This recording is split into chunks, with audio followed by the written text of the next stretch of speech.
महाभारत कथा पूरी तरह से वेदव्यास महाभारत के ऊपर आधारित है। यदि आप इसका निरंतर श्रवण करते रहना चाहते हैं तो इस चैनल को सब्सक्राइब जरूर कर लें और आगे आने वाली सभी पॉडकास्ट के नोटिफिकेशन के लिए बेल आइकन को भी जरूर से प्रेस कर दें। अब हम सुनेंगे देवताओं का रींछ और वानर योनि में उत्पन्न होना। मार्कंडेय जी कहते हैं, तदंतर रावण से कष्ट पाए हुए ब्रह्मर्षि, देवर्षि तथा सिद्धगण अग्निदेव को आगे करके ब्रह्मा जी की शरण में गए। अग्नि ने कहा, भगवान, आपने जो पहले वरदान देकर विश्रवा के पुत्र महाबली रावण को अवध्य कर दिया है, वो अब संसार की समस्त प्रजा को सता रहा है। आप ही उसके भय से हमारी रक्षा कीजिए। ब्रह्मा जी ने कहा, अग्नि, देवता या असुर उसे युद्ध में नहीं जीत सकते। इसके लिए जो कार्य आवश्यक था वो मैंने कर दिया है। अब शीघ्र ही उसका दमन हो जाएगा।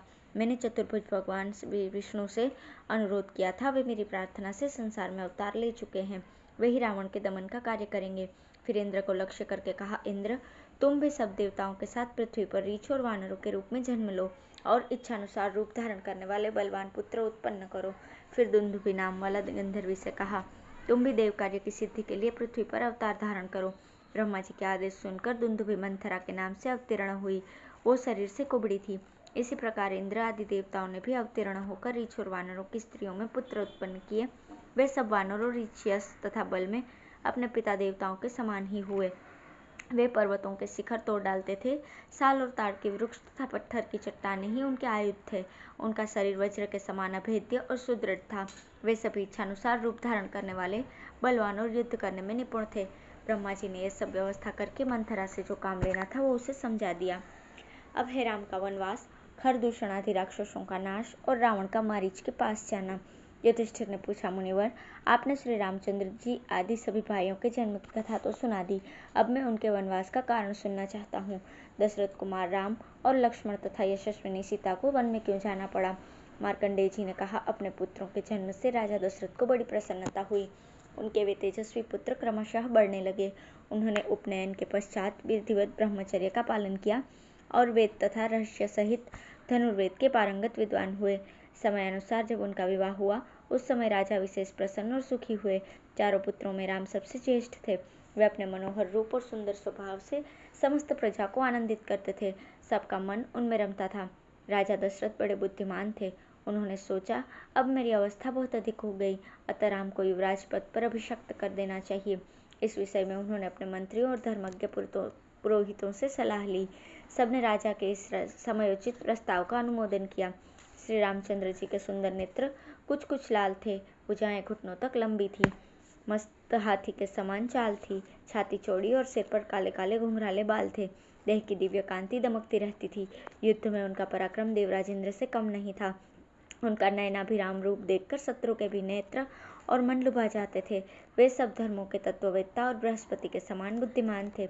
संपूर्ण प्रजा का उनमें अनुराग था। वे सभी विद्याओं में प्रवीण, जितेंद्रिय, दुष्टों को दंड देने वाले, धर्मात्मा, साधुओं के रक्षक, धैर्यवान, दुर्धर्ष, विजयी और अजय थे। ऐसे गुणवान तथा माता कौशल्या का आनंद बढ़ाने वाले पुत्र को देख देख कर राजा दशरथ बहुत प्रसन्न रहा करते थे।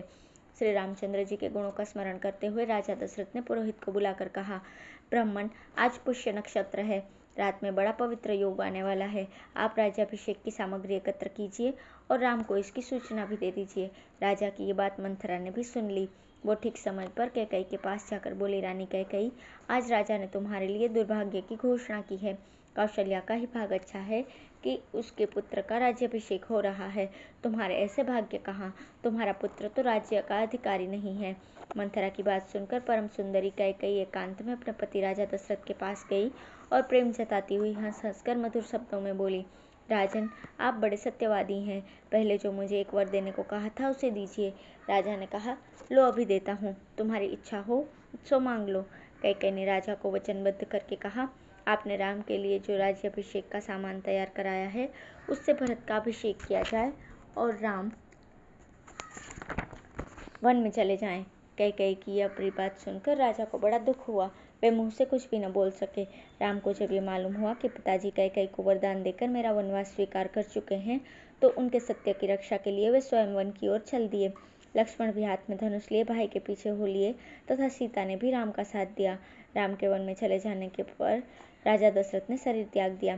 तदंतर कैकई ने भरत को ननिहाल से बुलवाया और कहा, राजा स्वर्गवासी हो गए और राम लक्ष्मण वन में है। अब ये विशाल साम्राज्य निष्कंटक हो गया है, तुम इसे ग्रहण करो। भरत बड़े धर्मात्मा थे। वे माता की बात सुनकर बोले, कुलघातिनी, धन के लालच में तूने कितनी क्रूरता का काम किया है। पति की हत्या की और इस वंश का सत्यानाश कर डाला, मेरे माथे पर कलंक का टीका लगा दिया। ये कहकर वे फूट फूट कर रोने लगे। उन्होंने सारी प्रजा के निकट अपनी सफाई दी कि इस षड्यंत्र में मेरा बिल्कुल हाथ नहीं था। फिर वे रामचंद्र जी को लौटा लाने की इच्छा से कौशल्या, सुमित्रा और कैकेयी को आगे करके शत्रुघ्न के साथ वन को चले। साथ में वशिष्ठ, वामदेव आदि बहुत से ब्राह्मण और हजारों पूर्ववासी भी थे। चित्रकूट पर्वत पर जाकर भरत ने लक्ष्मण सहित राम को धनुष हाथ में लिए तपस्वी के वेश में देखा। भरत के अनुनय विनय करने पर भी राम ने लौटने को राजी न हुए। पिता की आज्ञा का पालन करना था, इसलिए उन्होंने भरत को ही समझा बुझाकर वापस कर दिया। भरत जी अयोध्या में न जाकर नंदीग्राम में रहने लगे और भगवान श्री राम की चरण पादुका सामने रखकर राज्य का प्रबंध देखने लगे। राम ने सोचा, यदि यहाँ रहूंगा तो नगर और प्रांत के लोग बराबर आते जाते रहेंगे, इसलिए वे सरभंग मुनि के आश्रम के पास घोर जंगल में चले गए। सरभंग का आदर सत्कार करके वे दंडकारण्य में जाकर गोदावरी नदी के सुरम्य तट पर रहने लगे। वहां से पास ही जनस्थान नाम का वन का एक भाग था, उसमें खर राक्षस रहता था। शूर्पणखा के कारण राम का उसके साथ वैर हो गया था। श्री रामचंद्र जी ने वहां के तपस्वियों की रक्षा के लिए 14,000 राक्षसों का संहार किया। महाबलवान खर और दूषण का वध करके उन्होंने उस स्थान को धर्मारण्य एवं निर्भर बना दिया। शूर्पणखा के नाक और होंठ काट लिए गए थे, इसी के कारण वो विवाद खड़ा हुआ था। जब जनस्थान के वे सब राक्षस मारे गए तो शूर्पणखा लंका में गई और दुख से व्याकुल होकर रावण के चरणों पर गिर पड़ी। उसके मुख पर अब भी लहू के दाग बने हुए थे, जो सूख गए थे। अपनी बहन को इस विकृत दशा में देखकर रावण क्रोध से विह्वल हो उठा और दांत कटकटाता हुआ सिंहासन से कूद पड़ा। उसने मंत्रियों को वहां ही छोड़कर एकांत में जाकर शूर्पणखा से कहा, कल्याणी, बताओ तो किसने मेरी परवाह न करके मुझे अपमानित करके तुम्हारी ये दशा की है? कौन तीखा त्रिशूल लेकर अपने सारे शरीर में चुभोना चाहता है? कौन सिंह की दाढ़ों में हाथ डालकर बेखटके खड़ा है?